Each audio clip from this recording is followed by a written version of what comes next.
The Northern Territory, Australia's last frontier, is a vast region far removed from the densely populated southern states. 5 days constant driving from Sydney and we're still travelling north along the Stuart Highway.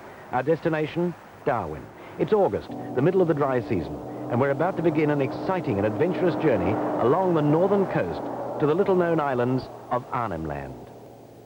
In Darwin, Brett Nixon, my travelling companion, and I repack the gear that we'll need for the next 8 weeks. All our travelling now will be in Rabuna, our 5-metre Quintrex. From Darwin, we'll head east to the many islands scattered along the Arnhem Land coast. After 2 months of fishing and exploring, we'll reach Cape Wessel.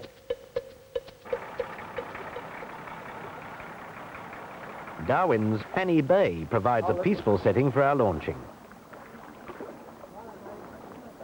Jody, my Kelpie, is to come with us, although she'd rather not get her feet wet. We pump 750 litres of fuel into the specially fitted tanks, and we're away.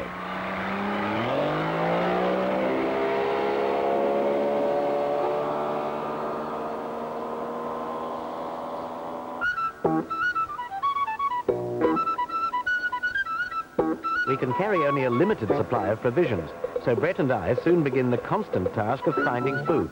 And what could be better than a good feed of mud crabs?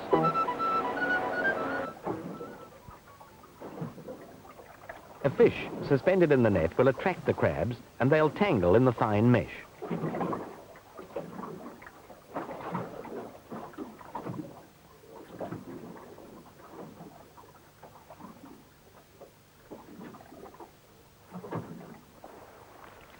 Negotiating the slush at low tide is a tedious business, so Brett mud skis the oars back to the boat while Jowdy does it the hard way.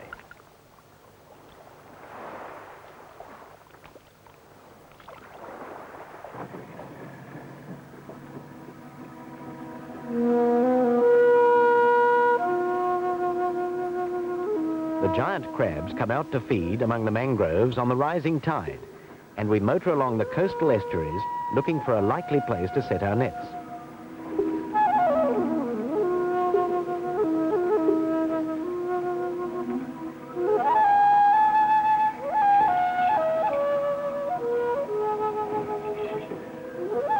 A marker float suspends a net in place, and we'll check the traps later in the day. While we wait for the crabs to take the bait, I have a go for a barramundi.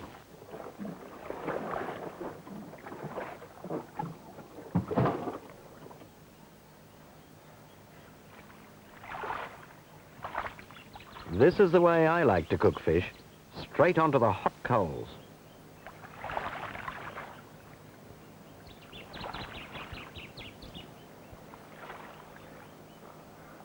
Inside the charred skin, the meat is sweet and juicy.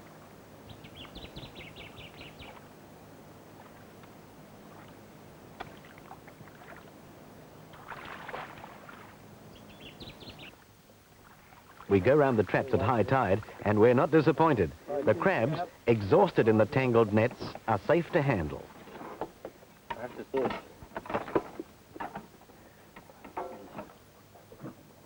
I tell you what, the Mud crabs don't come much bigger than this one.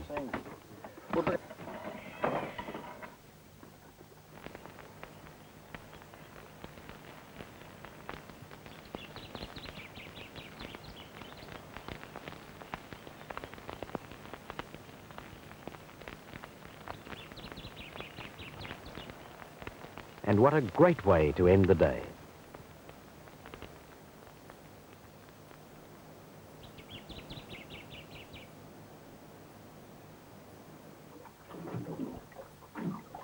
After a few days among the mangroves, Brett and I are keen to be moving. I'll have to keep an eye on Jowdy from now on. We've been warned that there are some pretty big crocodiles about. Jowdy puts up with having her feet washed before going aboard.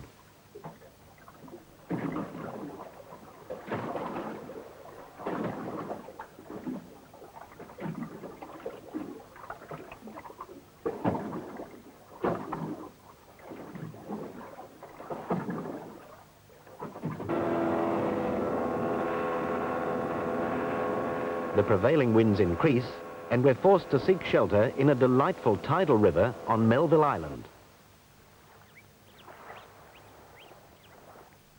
Lunch is fairly basic, just a few small mullet and the last of our Darwin bread.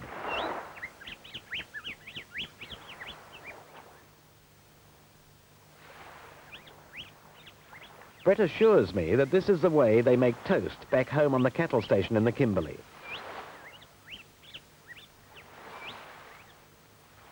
Jowdy prefers to relax out of the heat.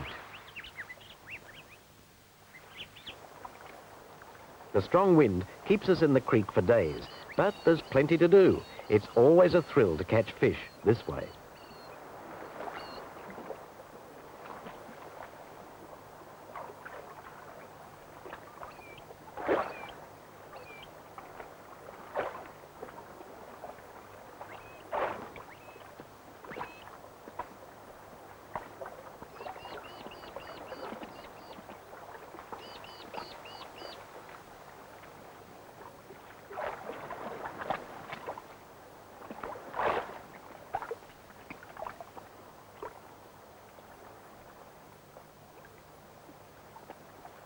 On the falling tide, we discover bunches of oysters.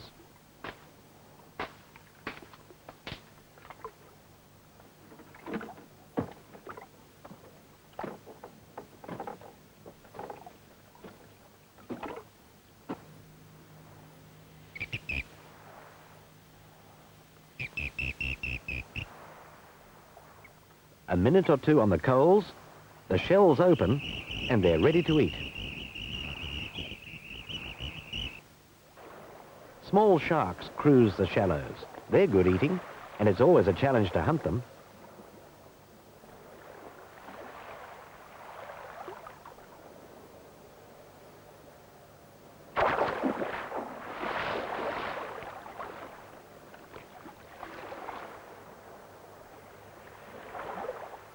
After all the excitement, it's back to bed.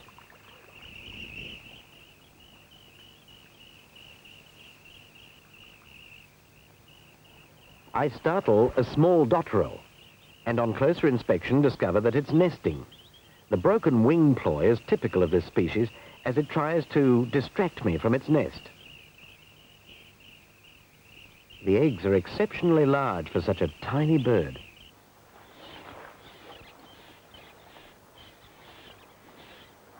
Terns, feeding beyond the reef, let us know that it's time to get out the fishing gear. To save my commercially made lures for another time, I try out an old favourite made from a powdered milk tin liner. The foil, shaped like a small fish, is soon ready to go.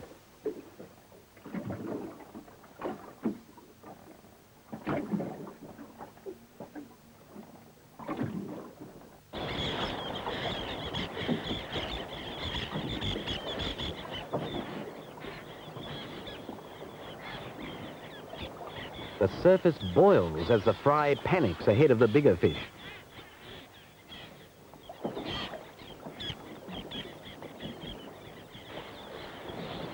It's frustrating to see so much action and not get a bite straight off. But this time I'm lucky, and it's a good one too.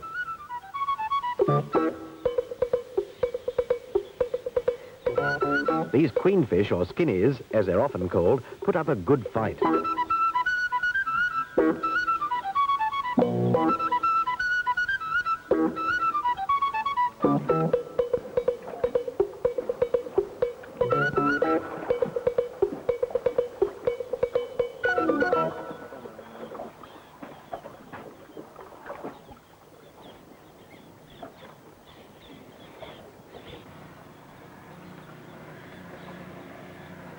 The winds are easing. Tomorrow, we'll move on.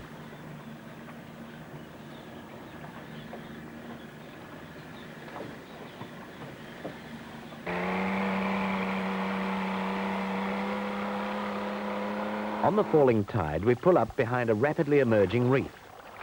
Fish, trapped in the shallow pools, often shelter under the coral ledges, but with experience, they can be located and caught.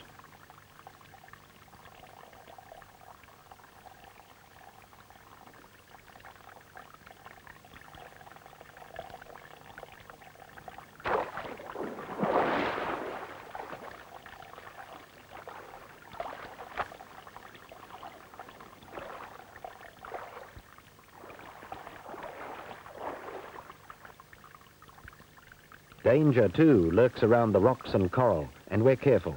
Furtive stingrays with a poisonous barb at the base of the tail are a constant worry.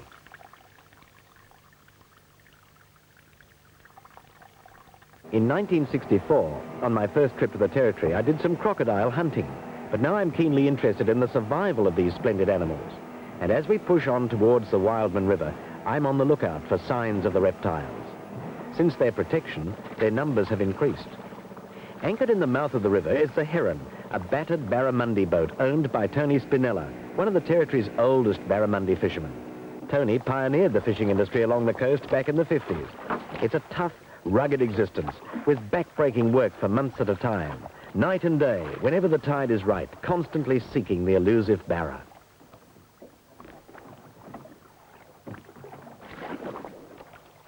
As soon as the nets are emptied, the fish are filleted and frozen in the huge freezer on board. Some other species, like this giant golden catfish, are also saleable. As the filleting begins, a curious spectacle occurs. Hundreds of catfish come to the surface around the boat for a free feed.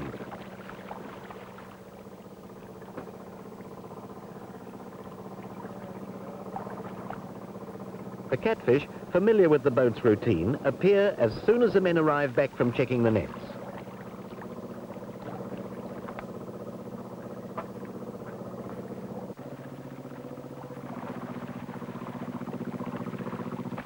As the first scraps hit the water, the frenzy begins and continues furiously until the last fish is clean.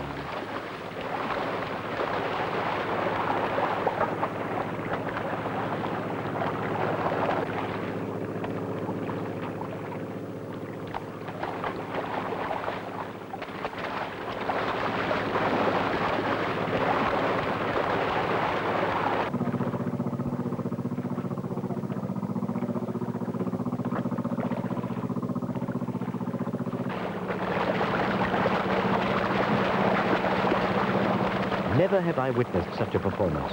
Within seconds, nothing remains.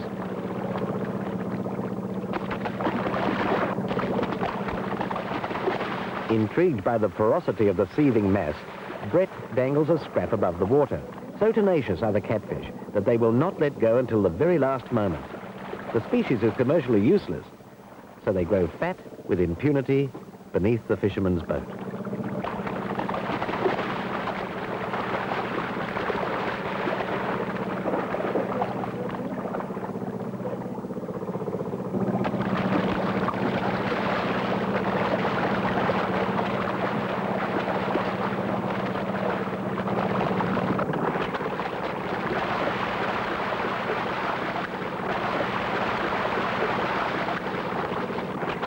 Curious for a closer look, Brett lowers a bare hook into the water and brings up a fish.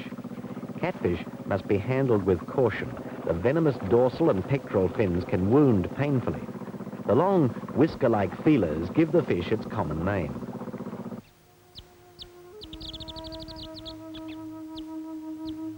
A popular visitor to the Heron, ever watchful for choice scraps, is the splendid white-breasted sea eagle. So majestic in flight, this regal bird is one of my favorites.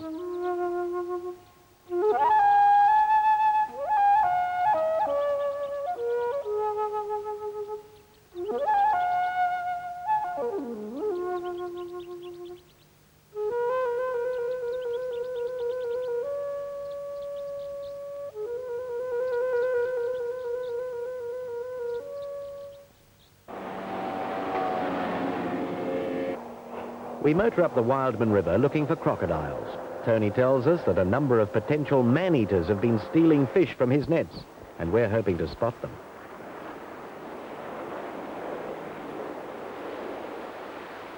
Late afternoon, on a dropping tide, is the best time to look for the big crocs, when they're most likely to be sunning themselves on the exposed mud banks. I spot some likely tracks. It's a croc, all right, and the tracks are fresh, indicating that it's only recently left the water and is lurking in the mangroves. There it is.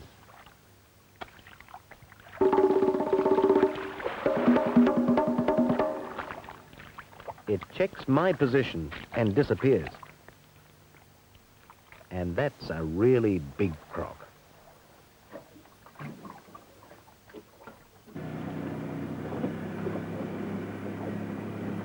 I soon realized that the mighty estuarine crocodile is definitely making a comeback after being shot almost to extinction.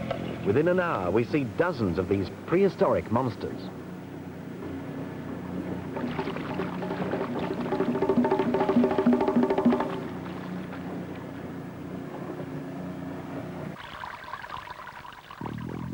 There are few animals so awesome as this huge saurian, perhaps 100 years old, edging towards the water. It would indeed be a disaster if these ancient reptiles were exterminated simply because they're a potential hazard to humans.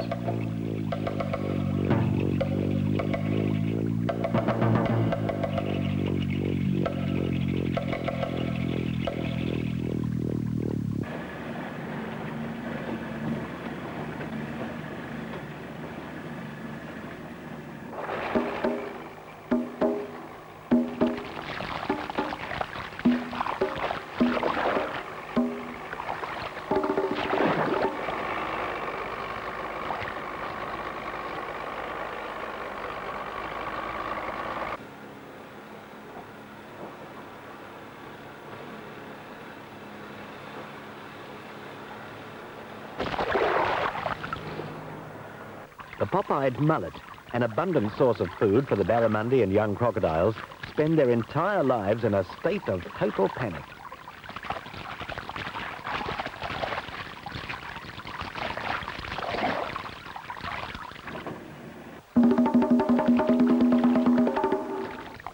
The future must see these fascinating mangrove-lined rivers as a major tourist attraction, especially if the crocodile population continues to thrive.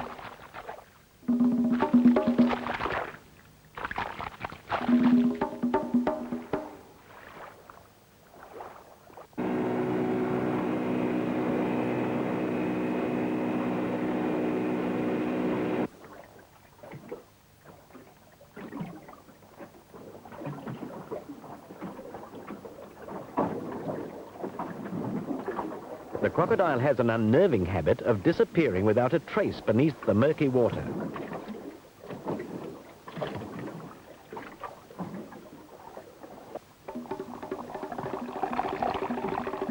Direct descendants of the dinosaurs, they're a spine-tingling sight as they slide into the water.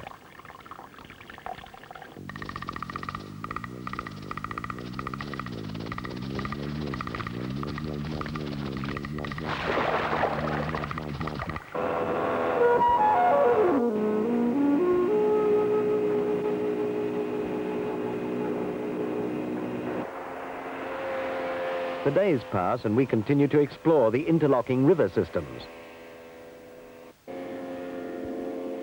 The little corellas keep us company.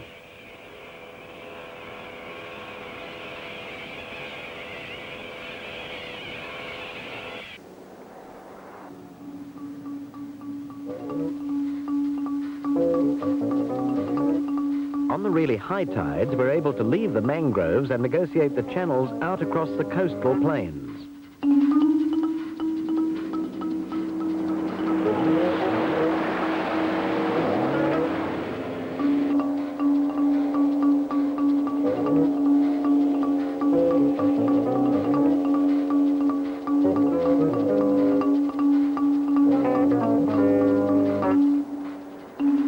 Known as the Buffalo Plains because of the thousands of beasts that roam across the vast expanse, the marshy ground is churned into impassable bogs where the buffaloes wallow. The buffs, descendants of the animals introduced in 1838, are now as much a part of the Northern Territory as the indigenous crocodiles.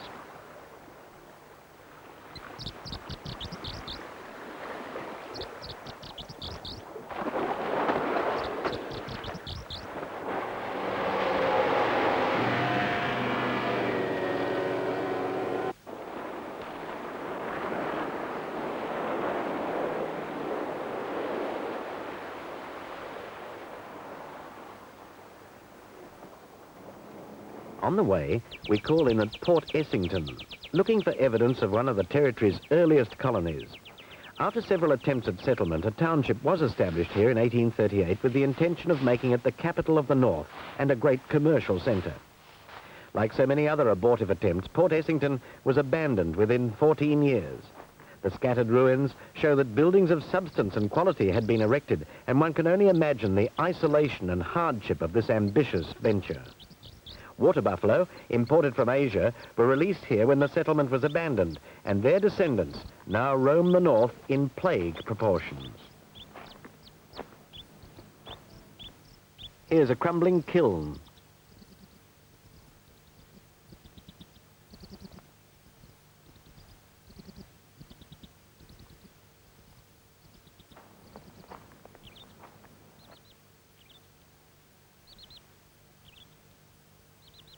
And a deep well, empty now in the dry season. Even today, the only access is by boat, and recent arrivals have left reminders of their visit.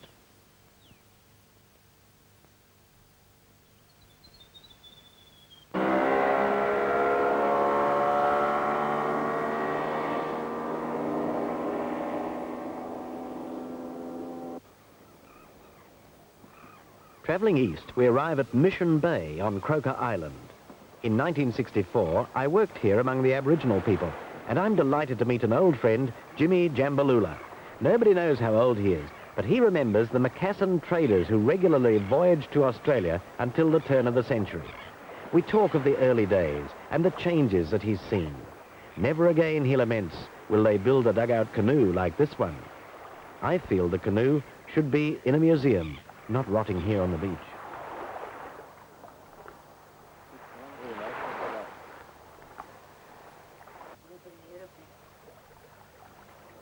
Jimmy and his wife are the only people who now camp on the beach. The rest of the community live in European-style houses. At his main camp, the old man passes his time painting traditional designs on bark. He's the last of the traditional bark painters of Croker Island, and these paintings will eventually be sold in art galleries throughout Australia.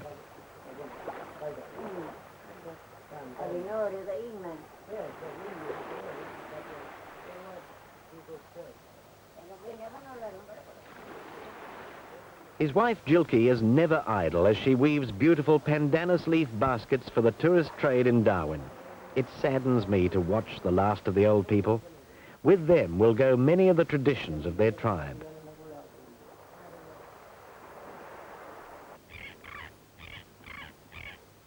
As I wait for the returning tide, I make up a good supply of lures. Tomorrow, we head for some of the best fishing spots that I know.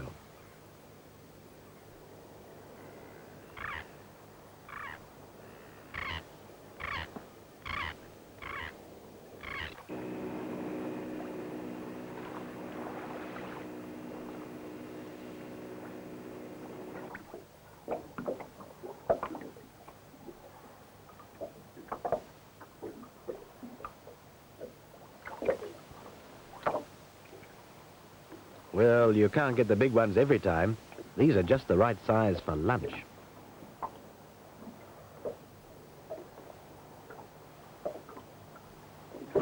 When the tide turns, the bigger fish are soon on the bite. And this is a sight every fisherman dreams of. Fish frantically following the lure.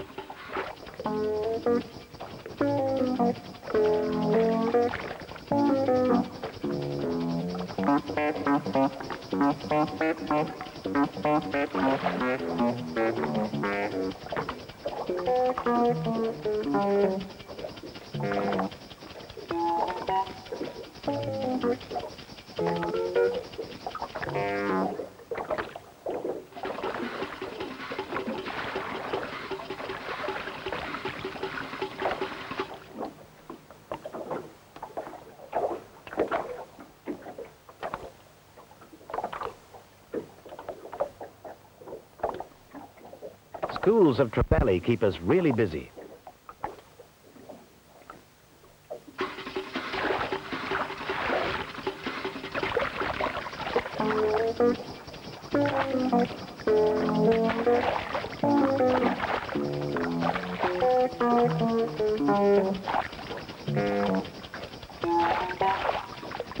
It's mid-afternoon when we try trolling in deeper water, and we're on to even bigger fish.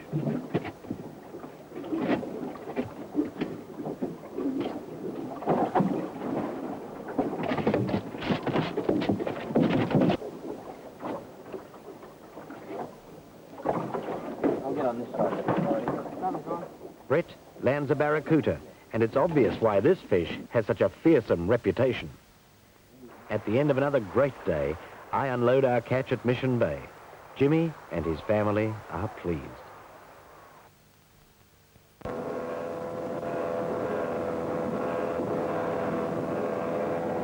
Our next stop is Grant Island, and Jowdy is happy to be ashore. Few people visit this delightful place. It's a part of the Arnhem Land Aboriginal Reserve, and entry permits must be approved by the tribal elders. Fish abound in the shallow, sheltered bays, and within the hour, our Gullerer and I have speared some mullet, and Brett brings in a tropical crayfish. What a marvellous way to spend a week, so far away from the rush and tear of the big cities. Lunch will be ready in 15 minutes.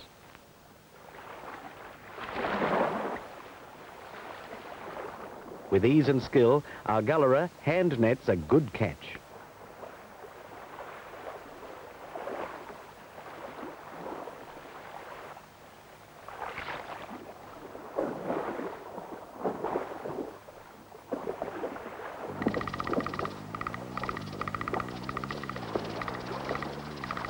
Nearby, we make a chilling discovery, a croc slide. Only a short time ago, it has silently entered the water. From the number of tracks we find, it seems that this is a regular haunt of the big reptile. The croc was most probably after the turtles that nest along the beach. Our Gullerer finds one of the nests and collects a good feed.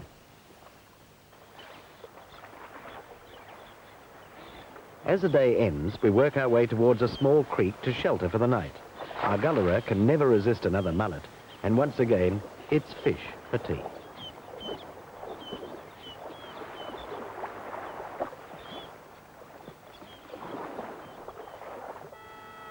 In the mangrove-lined tidal rivers, many species of fish congregate, and we're after the shy, yellow-tailed mullet, an elusive target. But Brett is deadly accurate with his crossbow. Got him. And losing? The harpoon head of bush timber has 3 straightened fish hooks embedded in its point. Working well, that crossbow, isn't it?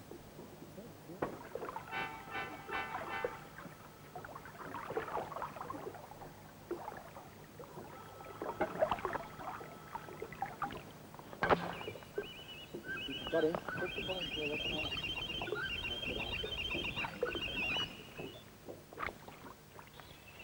Another dweller of the mangroves is a gregarious flying fox. Particularly evil-tempered when disturbed during the day, they shriek and squabble as they wheel away from our intrusion.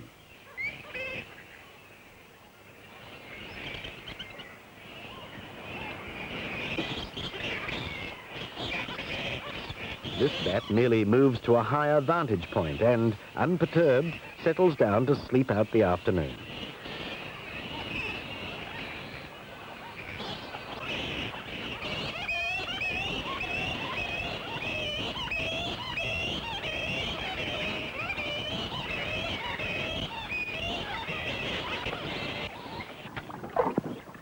Saltwater fly fishing is a relatively new sport, and I find it an exhilarating way to fish with light tackle.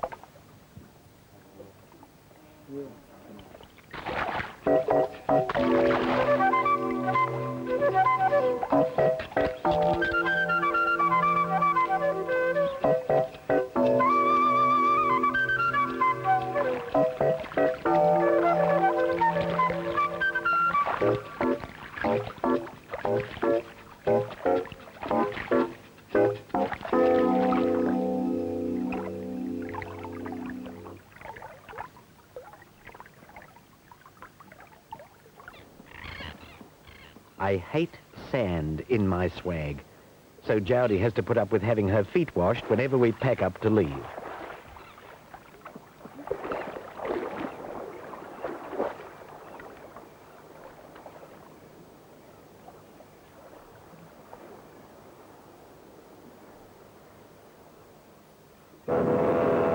And now we continue east along the Arnhem Land coast.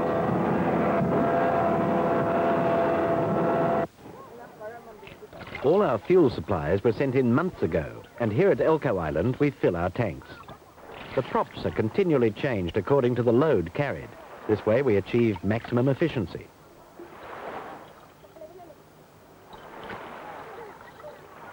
The Elcho community was originally established here because of the guaranteed supply of fresh water. At low tide, it streams out of the sand along the beach. We always ensure that we carry an adequate supply of fresh water whenever we take to sea.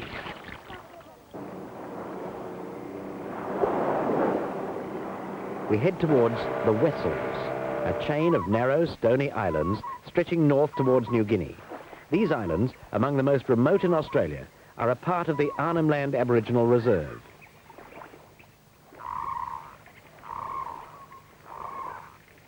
Again, the telltale track of the huge saltwater croc. We won't be diving in these waters. At a small freshwater soak, Jowdy nervously investigates the fresh scent. Only minutes ago, the croc was here, either drinking or waiting for rock wallabies.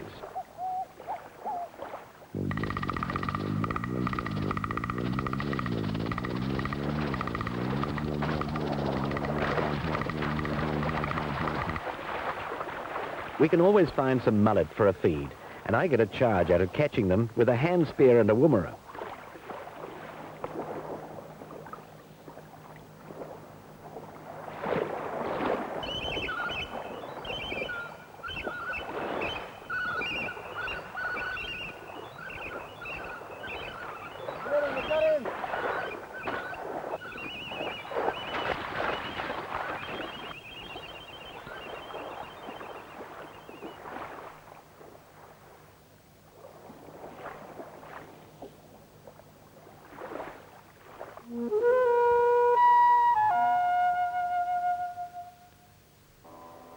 This narrow race separating two islands is called the hole in the wall, and it can be a very dangerous channel for larger vessels when the tide is really racing.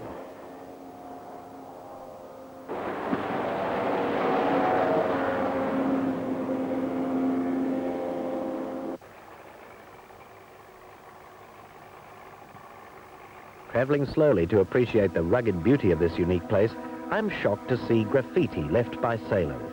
I'll never understand why anyone should spoil our wilderness in this way.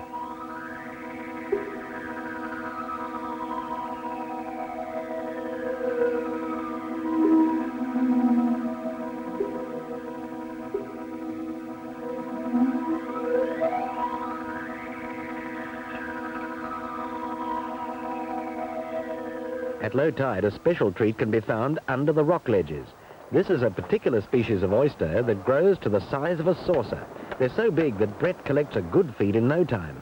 The strong flavour is best appreciated after a minute sautéed in the frying pan. We can take this back there. We keep to the sheltered western side of the island. The rough, dry season winds are unbearable along the eastern shore.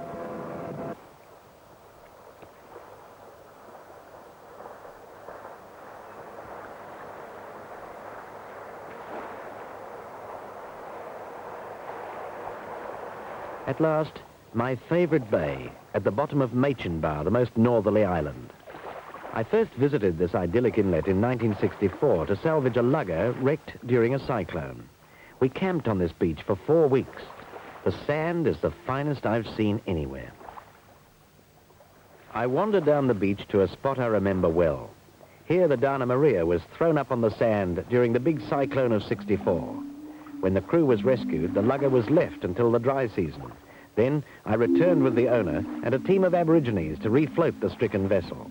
At low tide, night or day, 24 men dug to free the Dana Maria. On the high tide, we relaxed and danced and hunted. Our first attempt failed, and we returned to the mission.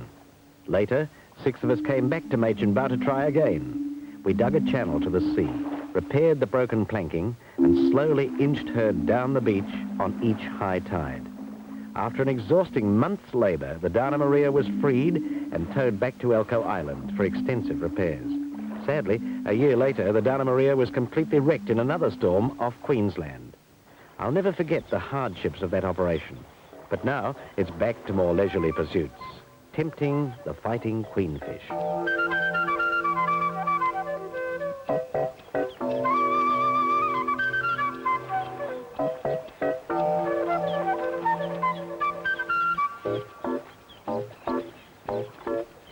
What a glorious way to spend a day. Clear blue skies, warm water, and not a care in the world.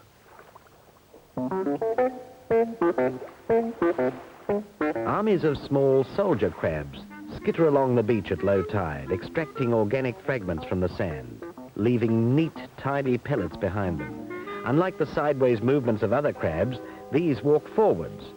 When the tide turns or they're threatened, they disappear into the sand with a comical corkscrew action.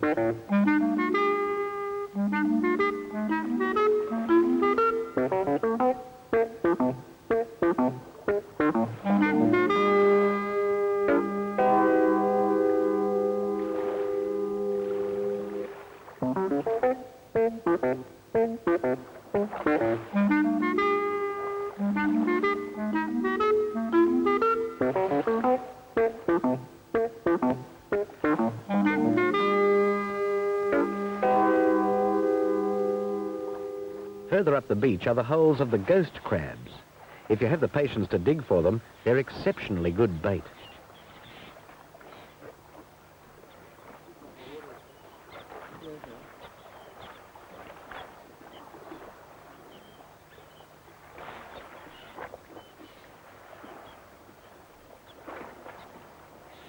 With plenty of bait on board, we look for a suitable reef. The echo sounder picks up a deep channel. This should be a good spot. One of the exciting things about reef fishing is the variety of species caught, although there's always a problem of troublesome sharks.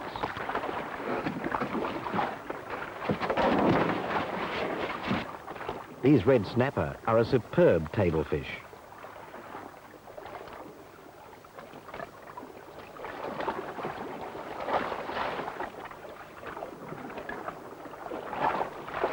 I've hooked something big, and for almost an hour anticipate a great catch.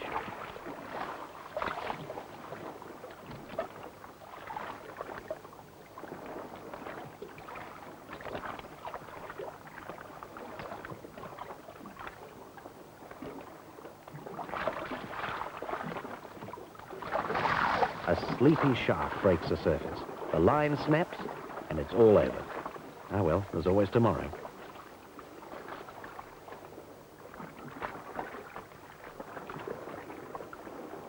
Days later, we beach for Boona on the sheltered shore close to the Cape Wessel automatic lighthouse. Some good friends are camping here, and we settle down to talk about old times. This family fly out here to the small service airstrip and stay through the dry season. Cape Wessel is the most northerly point of Arnhem Land. Beyond this headland stretches the Arafura Sea all the way to the coast of New Guinea.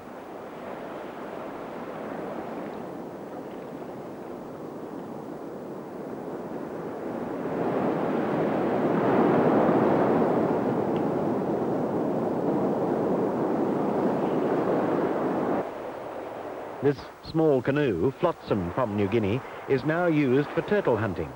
Canoes rarely reach Australia, but when they do, are of special significance to the local people, for they believe that tribal spirits travel in the drifting craft.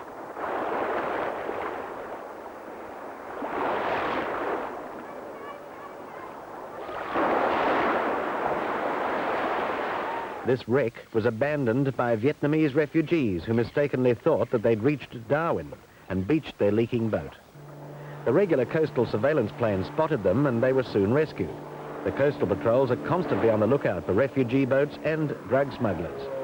We too are under investigation until cleared by the authorities in Darwin.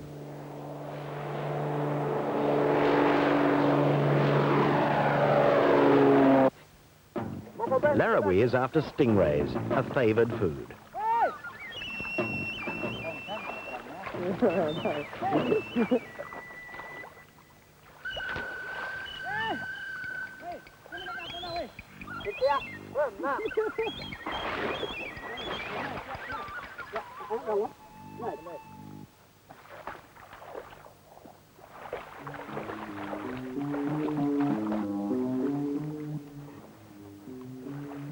The painstaking preparation of the ray is always carried out according to tribal custom.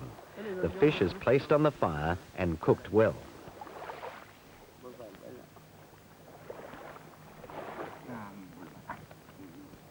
Tengah kau baca kadang ang kau nyala lah. Alam mana dia.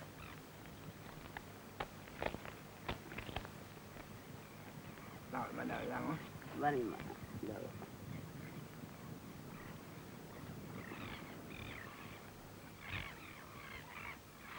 The stringy meat is washed several times in fresh water, then squeezed into tight, rubbery balls.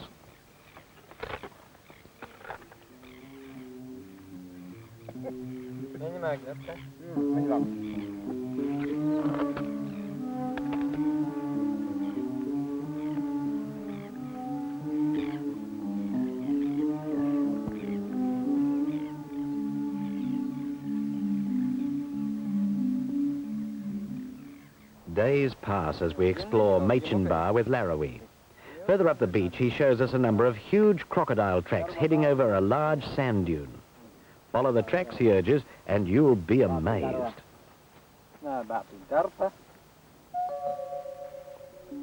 A short walk away is a beautiful sight, and quite unexpected in this sandy terrain. Here, where the crocodiles lurk, the Wessel Island tribe once camped along the lagoon.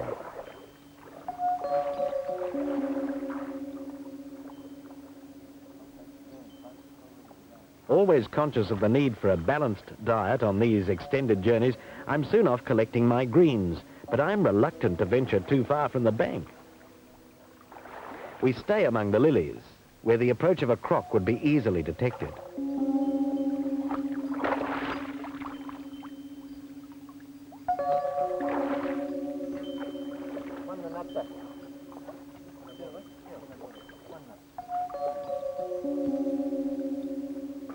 Water lily bulbs. This is bush tucker that I really enjoy. Roasted on the coals, they taste like small potatoes.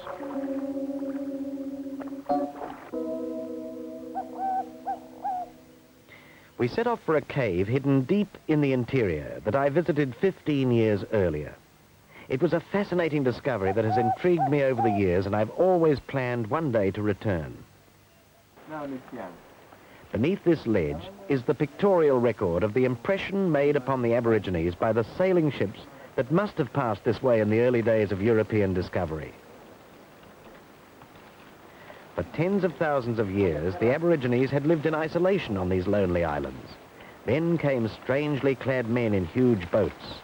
No doubt they stopped briefly, and these experiences had such an impact on the Aborigines that they recorded them in ochre. On my first visit in 1965, without suitable film, I was unable to record these lovely paintings in the dim light under this low ledge. This time I'm here to film these historically important pictographs.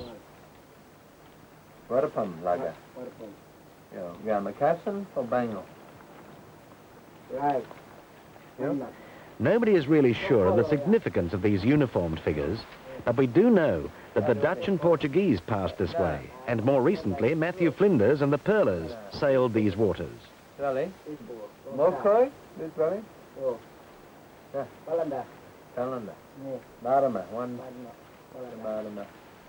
Sadly, the paintings are slowly being obliterated by wasp nests, and so these historic records of Australia's past must vanish forever.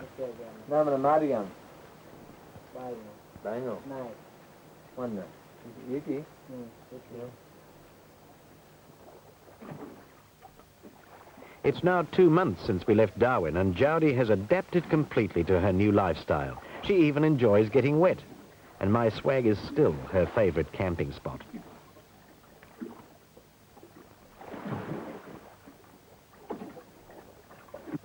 The ocean currents, ceaselessly swirling between Australia and New Guinea, collide at Cape Wessel, and it's a fabulous fishing spot.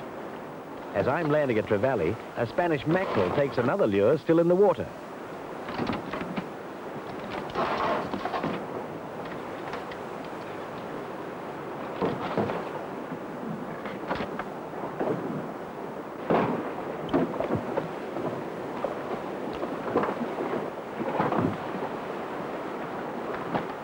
And this is what I call a big barracuda.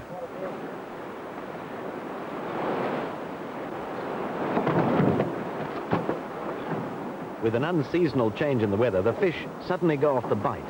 so I try my game rod to get the lures down deep.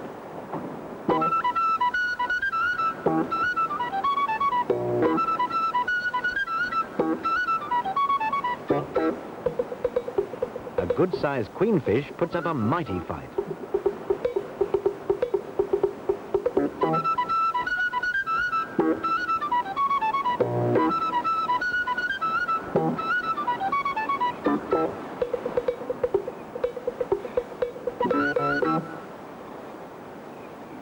And so it's time for lunch.